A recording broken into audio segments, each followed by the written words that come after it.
Bienvenue à tous les curieux. Où me suis-je arrêté? À la fin du Ricordare. Comment traduiriez-vous cela? Voué aux flammes de l'enfer. Et vous y croyez? À quoi? À ce feu de l'enfer éternel qui vous brûle à jamais. Dans la vidéo consacrée à la première partie de carrière du grand Milos Forman, nous sommes revenus en détail sur ses débuts de scénariste et de réalisateur en Tchécoslovaquie, mais aussi à son éviction du pays par le pouvoir en place, ainsi que son immigration aux États-Unis où il a pu continuer à faire son métier et faire persister son art, et ce, avec un immense succès, tant critique que public. Mais sa fabuleuse filmographie est très loin de s'arrêter en 1981 avec le chef-d'œuvre méconnu Ragtime. En effet, il a continué à proposer au public des films toujours plus exigeants, originaux et magistraux, dont le phénoménal Amadeus, entre autres, dont je me dois de vous parler en détail dans cette vidéo. C'est pour ça qu'aujourd'hui, je vous fais découvrir Milos Forman, deuxième partie.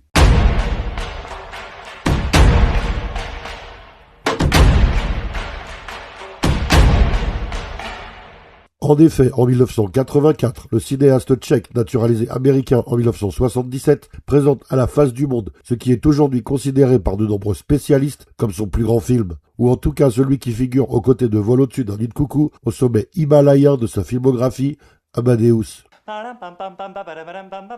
Oui, je connais cela. Je ne me serais jamais douté que c'est vous qui l'aviez écrit. Non, je ne l'ai pas écrit. Cela, c'est de Mozart, Wolfgang, Amadeus. Mozart. C'est après s'être laissé convaincre d'aller voir la pièce homonyme de Peter Shaffer, elle-même inspirée de la courte pièce Mozart et Salieri, qui remonte à 1830, que Milos Forman entreprend de l'adapter en long métrage. Tant ce qu'il vient de voir le bouleverse, le renverse et le touche au plus profond de son être, lui le passionné de musique, et qui lui a toujours réservé une place de choix dans tous ses films. Cette histoire n'est pas à proprement parler un biopic, car les inexactitudes historiques sont bien trop nombreuses pour qu'elle soit considérée comme telle. Forman contacte l'auteur et lui demande de signer le scénario de son film, ce que Shaffer accepte. L'autre grande décision du réalisateur est de tourner son film à Prague, dans son pays natal, qu'il n'a pas revu depuis plus de 10 ans, ce qui est également accepté par les autorités, ces dernières pouvant difficilement refuser l'argent qu'une production américaine, italienne et française de cette ampleur va lui rapporter. Forman veut également que des inconnus incarnent ses personnages principaux pour que tous les spectateurs voient seulement Mozart et Salieri et non des acteurs reconnaissables. Et c'est notamment pour ça qu'il a refusé le rôle de Mozart à Mark Hamill, lui préférant Tom Hulce. Il engage pourtant F. Murray Abraham, au départ juste convié à donner la réplique au postulant pour incarner Salieri, malgré sa présence dans Serpico, Les Hommes du Président et Scarface, entre autres. L'histoire débute à Vienne en 1823, lorsqu'un homme crie dans la nuit qu'il est l'assassin de Mozart. L'homme n'est autre qu'Antonio Salieri, autrefois compositeur à la cour de l'empereur Joseph II, et ce dernier vient de tenter de se donner la mort par égorgement. Emmené dans un institut psychiatrique, ce qui commence à constituer une récurrence dans les films du réalisateur, il est entendu en confession par un aumônier et entreprend de raconter son histoire. Sa rencontre avec Mozart, plus jeune que lui, mais bien plus talentueux, mais aussi infiniment plus fou, visionnaire et insensible aux modes et aux bonnes mœurs de l'époque que lui. C'est une forme de rivalité artistique et philosophique qui s'installe dans la tête de Salieri, qui se rapproche du prodige pour mieux comprendre l'essence même de son génie. Maestro Salieri. Enfin, c'est la plus grande des joies, diletto straordinario. Le plaisir est pour moi, signore. Ce film est un chef-d'œuvre absolu et incontestable qui a obtenu un immense succès critique et public, avec notamment plus de 4,5 millions de spectateurs en France et une moisson de 8 Oscars amplement mérités. Milos Forman for Amadeus. Meilleur film, réalisateur, scénario, acteur pour F. Murray Abraham, sachant que Tom Hulce était nominé également. Direction artistique, son, costume et maquillage pour Dick Smith, notamment son travail sur le vieillissement de Salieri, juste prodigieux lors des scènes où ce dernier raconte l'histoire. Il obtient également le César du meilleur film étranger et 4 Golden Globes pour autant de BAFTA, un véritable raz-de-marée. Petit fun fact, dans Last Action Hero de John McTiernan, lorsque Danny Madigan, l'adolescent cinéphile, croise John Persever, incarné par F. Murray Abraham, dans le film Jack Slater, il dit à Schwarzy, il a tué Mozart, ce qui est une référence évidente au film de Forman. Danny m'avait mis en garde contre toi. Il dit que tu as tué Mozart. De plus, signalons qu'une Director's Cut plus longue de 20 minutes est sortie en 2002, et pour l'occasion, le doublage français a intégralement été refait. Hélas, seuls Luc Hamet en Mozart et Claude Giraud en Joseph II ont rempilé, ce qui nous fait perdre la voix du grand Jean Topard en Salieri. Mozart, dans un cercueil d'enfants au milieu. Et alors, dans le silence, la musique. Car le comédien ne voulait pas refaire ce qu'il avait déjà fait.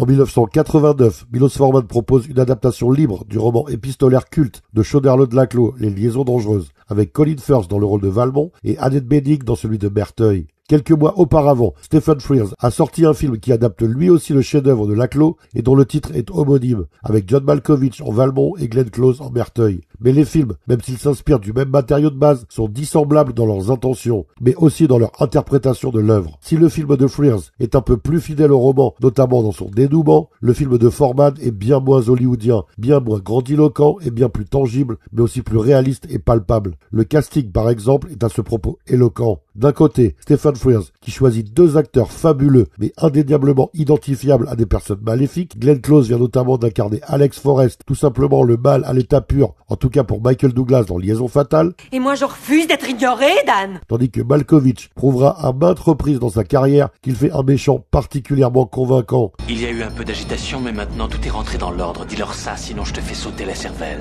Et de l'autre côté, Milos Forman qui impose la gentille et sage Annette Bening pour personnifier la duperie, le calcul, la perversité et la perfidie, incarnée en la personne de la marquise de Merteuil. Le contraste et la surprise dans le second cas, le réalisme aussi, car les méchants ont rarement la tête de l'emploi dans la vraie vie, est particulièrement saisissant et impactant, sans oublier Colin Firth qui bénéficie, tout comme sa partenaire, d'une aura de sympathie et de confiance bien supérieure à celle de Malkovich. Citons aussi les autres acteurs qui sont tous systématiquement plus vieux que leurs personnages, mais aussi leurs homologues dans Les Liaisons Dangereuses, et le cas le plus éloquent est d'ailleurs la jeune Fairouza Balk, qui s'illustrera plus tard dans Dangereuse Alliance, puis American History X, et qui n'avait que 15 ans quand le film Valmont est sorti, soit l'âge exact de son personnage, un fait suffisamment rare dans le monde du cinéma pour être signalé. Je vous rappelle que le film narre les aventures érotiques et les paris douteux de deux sociopathes de la haute société du XVIIIe siècle, la marquise de Merteuil, une veuve débauchée, calculatrice et manipulatrice, qui fait bonne figure devant ses semblables, sa bonne réputation demeurant intacte, et son ancien amant, un cavaleur patenté et beau parleur, dont la réputation n'est plus à faire, mais arrive tout de même systématiquement à ses fins, le vicomte de Valmont. Quand elle apprend que son amant Gercourt va épouser la jeune Cécile de Volanges, Merteuil demande à son ami Valmont de séduire l'adolescente avant le mariage, afin d'humilier le futur époux. Mais le séducteur n'a Dieu que pour la très jolie Madame de Tourvel. Hélas pour lui, Merteuil est tout de même déterminé à arriver à ses fins. Il ne faut pas que ta mère apprenne ce qui s'est passé, c'est tout. Et tous les personnages ne cessent de s'envoyer des lettres, moyen de communication le plus usuel à l'époque. Petit fun fact qui ne concerne que les francophones, qui ont vu les deux films dans leur version doublée, ce sont les mêmes comédiennes, Evelyne Selena et Isabelle Gans, qui doublent respectivement les personnages de Merteuil et Cécile, et ceux dans les deux films. Il est triste, nostalgique. Est-ce que vous l'aimez, Cécile? Oh non, non, ça non.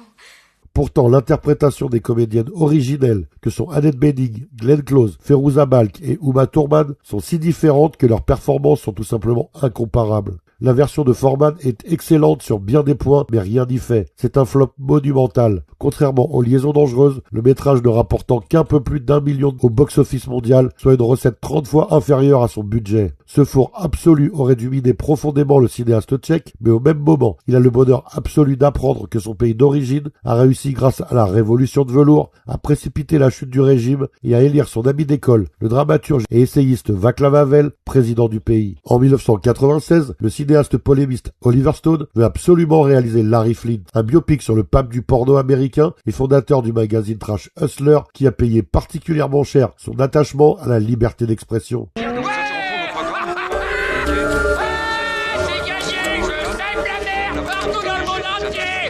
Mais par manque de temps, il ne peut concrétiser le projet et se rapproche de Milos Forman pour la direction, tandis qu'il se contenterait de produire le film. Par respect pour Oliver Stone, dont il admire et apprécie le travail, Forman lit le script et accepte immédiatement de faire le film. Le sujet de cette censure omniprésente dans la vie de cet homme, qui ne souhaite qu'une chose, s'exprimer librement, lui rappelle de bien tristes souvenirs liés à ses jeunes années en Europe de l'Est. D'ailleurs, en VO, le film est titré The People vs Larry Flint. C'est dire à quel point le personnage est resté controversé toute sa vie dans ce pays, les États-Unis, où l'hypocrisie règne en maître. Car le même homme peut à la fois être considéré comme l'antéchrist et en même temps y devenir multimillionnaire. Les scénaristes Scott Alexander et Larry Karaszewski avaient déjà signé le fabuleux Ed Wood pour Tim Burton et font une fois de plus des merveilles.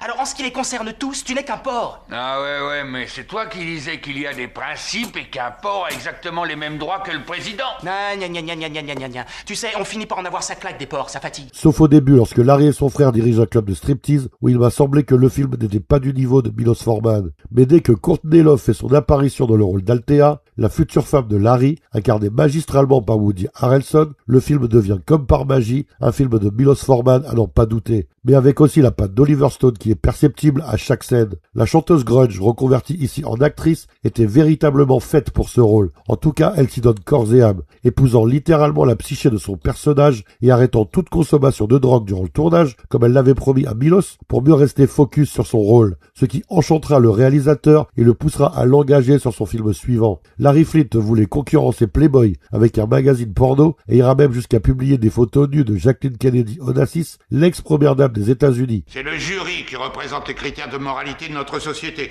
et pas je ne sais quel magazine, et je refuse de les verser au dossier. Mais son très mauvais goût et ses provocations incessantes, notamment ses positions anti-guerre du Vietnam, le mèneront de nombreuses fois devant les tribunaux. En 1978, il se fait même tirer dessus en Géorgie, en compagnie de son avocat, ici incarné par Edward Norton, à la sortie d'une de ses audiences. Il restera paralysé du bas du corps à vie, se déplaçant au moyen d'un fauteuil roulant plaqué or. Peu avant cela, il avait été converti à la parole de Jésus par l'évangéliste Ruth Carter Stapleton et se fera même baptiser. C'est dire la versatilité du monsieur, mais retournera à ses préoccupations bien plus terre à terre et à ses provocations après l'attentat qui faillit lui coûter la vie. Le film est une ode à la liberté d'expression, mais aussi un message pour le moins limpide, envoyé à l'hypocrisie et à la bien-pensance américaine. Il reçoit par ailleurs de bonnes critiques et jouit d'un certain succès. Vincent Schiavelli figure une nouvelle fois au casting d'un film de son réalisateur fétiche. En 1999, il continue à creuser le sillon de la liberté d'expression et du biopic avec Man on the Moon, où s'illustre un extraordinaire Jim Carrey dans le rôle du comique qui ne se voyait pas du tout comme tel et ne voulait d'ailleurs surtout pas en être un, Andy Kaufman.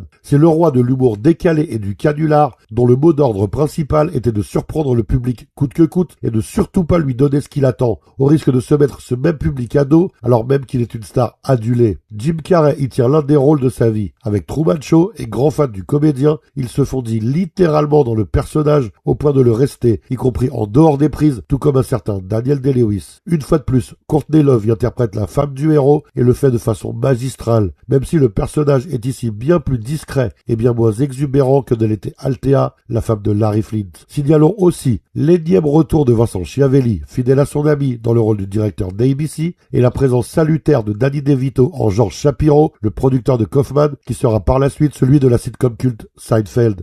Les scénaristes Scott Alexander et Larry Kraszewski sont également de retour, tandis que le groupe REM signe la bande originale de ce biopic qui, comme Amadeus, comporte de nombreuses inexactitudes, mais celle-là tout à fait assumée et revendiquée, comme le dit lui-même Kaufman en introduction du film qui lui est consacré. Tous les événements importants de ma vie ont été tout changés, retournés, mélangés pour faire plus dramatique et beau spectacle. En 2006, il s'attaque à un nouveau film historique, Les Fantômes de Goya. Pour cela, il retrouve son complice de Valmont, Jean-Claude Carrière, et les deux amis replongent dans le XVIIIe siècle. Plus exactement sa fin, puisque l'histoire prend place en 1792 et se voit centrée sur le peintre espagnol Francisco Goya, interprété ici par un très grand Stellan Skarsgård. Ce dernier est pris dans le tourbillon de l'Inquisition espagnole, qui se voit bientôt supplantée par les idées révolutionnaires et laïques des Lumières apportées par Napoléon, avant de revenir sur le devant de la scène grâce aux Anglais. Et si jusqu'ici tout est historique et authentique, les deux personnages principaux, outre Goya, de cette histoire, eux, demeurent parfaitement fictifs. Il y a tout d'abord Lorenzo, campé par un Javier Bardem prodigieux, ici dans l'un de ses plus grands rôles dans un film non espagnol. Comment ne pas citer également Nathalie Portman, tout bonnement extraordinaire dans le double rôle d'Inès et de sa fille Alicia. Magnifique au début du film, elle devient méconnaissable après les années d'internement et de torture que lui fit subir l'Inquisition. Dernière anecdote, Michael Lonsdale joue ici un prêtre, comme dans le chef-d'œuvre de Jean-Jacques Hano, Le Nom de la Rose. Comment ne pas voir dans cette histoire prenant place sous l'Inquisition, avant que cette dernière ne soit désavouée puis à nouveau légitimée? J'espère que vous comprendrez qu'il n'y a rien de personnel dans notre jugement. La critique par Forman de la justice expéditive d'un pouvoir tout-puissant qui se retrouve victime puis à nouveau bourreau selon les aléas de l'histoire et profite de son hégémonie, mais aussi d'une certaine impunité pour faire régner la loi. L'ordre, mais aussi la terreur, un thème décidément obsédant chez le réalisateur puisqu'il y a consacré une bonne partie de sa filmographie. Voilà, vous en savez à présent un peu plus sur la deuxième partie de carrière de Milos Forman. En fait, c'est Déjà, fin de mon film. Un très grand merci. L'intégralité de sa prodigieuse carrière a donc été traitée dans les 2 vidéos que je lui ai consacrées. N'hésitez pas à liker si vous avez aimé, à laisser des commentaires, à partager et à vous abonner pour soutenir la chaîne. À bientôt pour une nouvelle découverte. Soyez curieux.